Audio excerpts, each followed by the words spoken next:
Hi எல்லாருக்கும் வணக்கம். இன்னைக்கு தேங்காவும் கடலமாவும் வச்சு ஒரு பர்ஃபி பண்ண போகிறோம். எப்படி பண்ணலாம் அப்படிங்கிறத பார்க்கலாம் வாங்க. இப்போ நம்ம வந்து பர்ஃபி பண்ண போகிறோம். அதுக்கு தேவையான சாமான்கள்லாம் எடுத்து வச்சுருக்கேன். என்னென்ன எடுத்து வச்சுருக்கேன் சொல்கிறேன். 3/4 கப்பு கடலை மாவு, 3/4 கப்பு துருவின தேங்காய் அது எடுத்து வச்சுருக்கேன். இதில் 1 கப்பு அளவுக்கு நெய் எடுத்து வச்சுருக்கேன். 1.5 கப்பு சர்க்கரை. இதில் 3/4 1.5 விட்டுருக்கேன். அதே அளவுக்கு 1.5 கப்புக்கு இதை சர்க்கரை எடுத்து வச்சுருக்கேன். தேவையான அளவுக்கு ஏலக்காய் வச்சுருக்கேன். முதல்ல வந்து இழுப்பு சட்டியில் வந்து ஜலம் விட்டுப்போம். சர்க்கரை நினைகிற அளவுக்கு நமக்கு ஜலம் விட்டால் சரியாக இருக்கும். கொஞ்சம் ஜலம் விட்டுக்கலாம். இந்த சர்க்கரையை நம்ம போட்டுக்கலாம். சர்க்கரை நினைகிற அளவுக்கு நமக்கு ஜலம் விட்டுட்டா கரெக்டாக இருக்கும். இப்போ இதால் 1 டம்ளர் எடுத்துட்டுக்கேன். இந்த 1 டம்ளர் அளவுக்கு கரெக்டாக இருக்குது. நம்ம எடுத்து வச்சுருந்த சர்க்கரைக்கு சர்க்கரை நல்லா கரையிட்டோம். அதுக்கப்புறம் காமிக்கிறேன். ஸ்வீட் எல்லாம் வந்து அவளுக்கு தேவையானது தான். சில பேருக்கு 1க்கு 2 போட்டுப்பா, சில பேர் வந்து கரெக்டாக போட்டுப்பா. நான் வந்து இதுக்கு எவ்வளோ தேவையோ அந்த அளவுக்கு போட்டிருக்கேன். இது இந்த அளவுக்கு போட்டுனா கரெக்டாக இருக்கும். இது இப்போ நம்ம வெறும் கடலை மாவுலேயே பண்ணினோம் அப்படின்னா இன்னும் கொஞ்சம் நிறைய தேவைப்படும். தேங்காய் சேர்த்துக்கிறதுனால தேங்காய்க்கு வந்து அந்த அளவுக்கு சர்க்கரை தாங்காது. அதனால அந்த அளவுக்கு நான் வச்சுருக்கேன். சர்க்கரை கரையட்டும் பார்க்கலாம். இப்போ வந்து நமக்கு சர்க்கரை நல்லா கரைஞ்சிடுதோ. இது வந்து பாகு ஆகணுங்கிற அவசியம் கிடையாது. சர்க்கரை கரைஞ்சா போகிறோம்.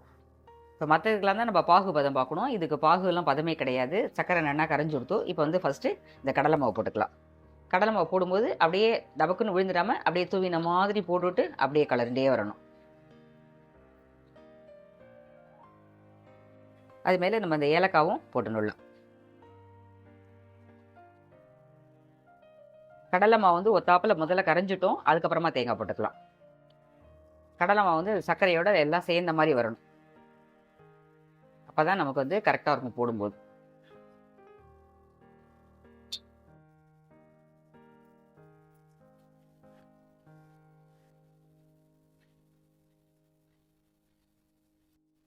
இப்போ கடலை மாவு என்ன கரைஞ்சிடுத்தோ. இப்போ வந்து தேங்காய் அப்படியே நம்ம போட்டுக்கலாம். இதில் தேங்காய் வறுக்க வேண்டாமா? தேங்காய் வறுக்க வேண்டாம், அப்படியே போட்டுக்கலாம். கடலை மாவோட சேர்ந்து போடும்போது டேஸ்ட்டாக இருக்கும், நல்லா இருக்கும்.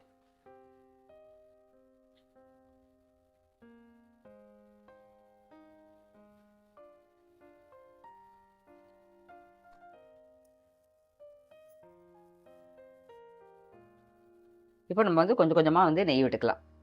எல்லா நெய்யும் விட வேண்டாம். கொஞ்சம் கொஞ்சமாக அப்பப்போ துளியாக நெய் விட்டுக்கலாம். நெய் வந்து பக்கத்தில் சூடு பண்ணி விடணுங்கிறது இல்லை. இந்த நெய் அப்படியே நம்ம விட்டு கலரலாம். மைசூர் பாக்கா இருந்தால் தான் பக்கத்தில் சூடு பண்ணிட்டு கொஞ்சம் கொஞ்சமாக விடணும். இது வந்து அப்படி இல்லை. இப்போ இன்னும் கொஞ்சமும் நம்ம வந்து நெய் விட்டுக்கலாம்.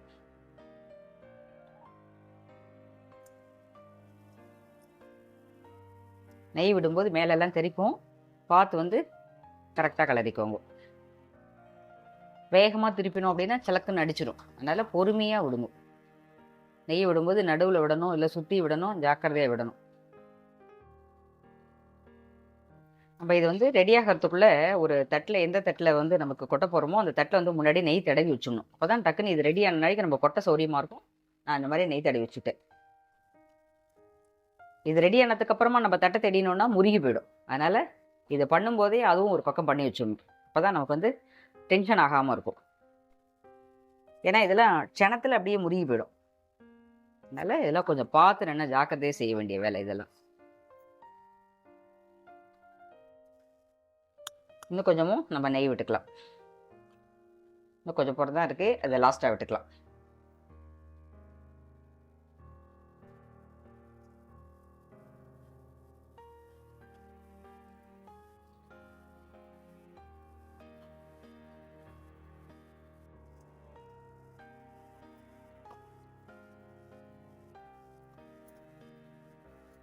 மைசூர் பாக்கு மாதிரி நிறைய நெய் தேவைப்படல இல்லைம்மா? இது மைசூர் பாக்கா இருந்ததுனாக்கா 1க்கு 3 சர்க்கரை 3 நெய்யும்பா, இல்லைன்னா 1க்கு 2 சொல்லுவா. அட்லீஸ்ட் அந்த அளவுக்கு தேவைப்படும். அதுக்கு வந்து எண்ணெயும் நெய்யும் கலந்து வச்சுப்பா. இதுக்கும் வேணாலும் நம்ம ஆயிலும் இதையும் கலந்து வச்சுக்கலாம். நம்ம கம்மியாக பண்ணுறோங்கிறதுனால வெறுமே நெய் மட்டும் வச்சுக்கிறோம். இல்லை வெறும் நெய்யிலே பண்ணலான்னாலும் பண்ணலாம், இல்லை 2 கலந்து வச்சு பண்ணலாம்னு பண்ணலாம். மைசூர் பாக்கெலாம் வெறும் நெய்யில் பண்ணுறதுக்கும் நம்ம ஆயில் சேர்த்து பண்ணுறதுக்கும் 2 டேஸ்ட் இருக்குது. நெய் மைசூர் பாக்குன்னு தனி, நம்ம சாதா மைசூர் பாக்குன்னு தனி இல்லையா? அந்த சாதாரணமாக பண்ணுற மைசூர் பாக்குக்கு ஆயில் தான் கலந்துப்பா. இது பாதி அது பாதி. இப்போ நமக்கு வந்து பதமாக எல்லாமே கரெக்டாக ஆகிடுது. இந்த நெய்யும் விட்டுட்டேன். இப்போ வந்து எல்லாத்தையும் ஒன்றா கலரிட்டு நம்ம தட்டில் கொட்டிடலாம். அம்மா, இது பதம் வந்து தங்கி வரும். ஆமாம், இந்த மாதிரி வரணும். இந்த மாதிரி வரும்போது கொட்டினாக்கா லேயர் லேயராக வரும்.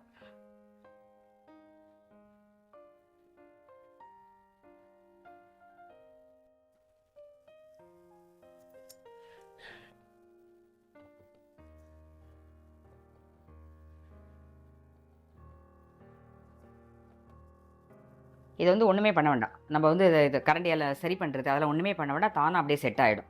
கொஞ்சம் ஆறட்டும், அப்புறமா பீஸ் போட்டுக்கலாம். இது கொஞ்சம் வந்து சூடு ஆறுனதுக்கப்புறமா அப்படியே நம்ம பீஸ் போட்டுடலாம். சைஸ் வந்து நமக்கு எவ்வளோ வேணுமோ அந்த மாதிரி போட்டுக்கலாம். இப்போ நம்ம வந்து சூட்லேயே வந்து ஒரு பிளேட்டில் மாற்றிட்டோம் அப்படின்னா இதில் வந்து ஒட்டாமல் வந்துடும். இந்த மாதிரி இருக்கணும். இப்போ எப்படி இருக்குது பாருங்கோ.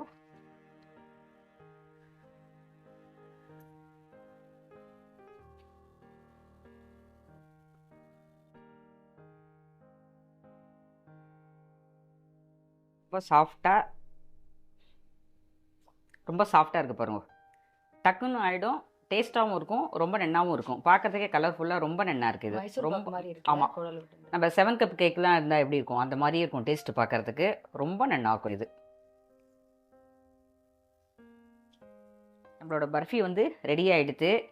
இது மாதிரி நீங்களும் டக்கு நம்ம என்ன பண்ணலாம் அப்படின்னு யோசிக்கும் போது நமக்கு வந்து இந்த மாதிரி சீக்கிரமாக 2 பொருள் இருந்தால் போகிறோம். உடனே நமக்கு ரெடியாக டக்குன்னு கிடச்சிரும். பண்ணி பார்க்கலாம். நம்மளோட பர்ஃபி வந்து ரெடி ஆகிடுது. நம்ம திடீர்னு பண்ணணும், ஸ்வீட் பண்ணணும் அப்படின்னா என்ன பண்ணலாம் அப்படின்னு யோசிச்சு பார்க்கும்போது இந்த 2 பொருள் இருந்தால் போகிறோம். உடனே நம்ம வந்து இந்த ஸ்வீட்டை பண்ணிடலாம். இந்த மாதிரி நீங்களும் பண்ணி பாருங்க. பண்ணி பார்த்துட்டு சாப்பிட்டு எப்படி இருக்குது அப்படிங்கிறத கமெண்ட்டில் சொல்லுங்கள். பாய்.